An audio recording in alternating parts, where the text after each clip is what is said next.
Hello guys, আসসালামু আলাইকুম। Part 2 নিয়ে চলে আসলাম। তো সবাই মিলে সংসার, তো আমি কলেজ করতাম প্লাস সংসারের কাজ, বাড়ির কাজ, এমনকি যার ছেলে আমি যখন বাড়িতে থাকতাম অটোমেটিক আমার কাছেই থাকতাম। আমি কলেজে সপ্তাহে 2 দিন যেতাম আর বাড়িতে থাকতাম। এমনকি যখন যেতাম সকালের বাসি কাজ যেগুলো থাকে সব আমি করতাম, এমনকি রান্নার জোগাড় দিয়ে যেতাম। বাড়িতে শুধু রান্নাটা করতাম, বাড়ি এসে আবার আমি টুকিটাকি যা কাজ থাকতো, থালা বাসন মাজা, টুকটাক সব। তো এরকমভাবে চলতে চলতে আমার উপরে আমার বড় যা হিংসা করতো।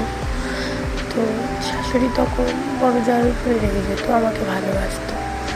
তো হঠাৎ দেখলাম শাশুড়ি ঘুরে গেছে, আমাকে ভালোবাসে না, আমি কাজ করলেও আমার উপরে রাগারাগি করে, বড় যা যা বলে তাই করে।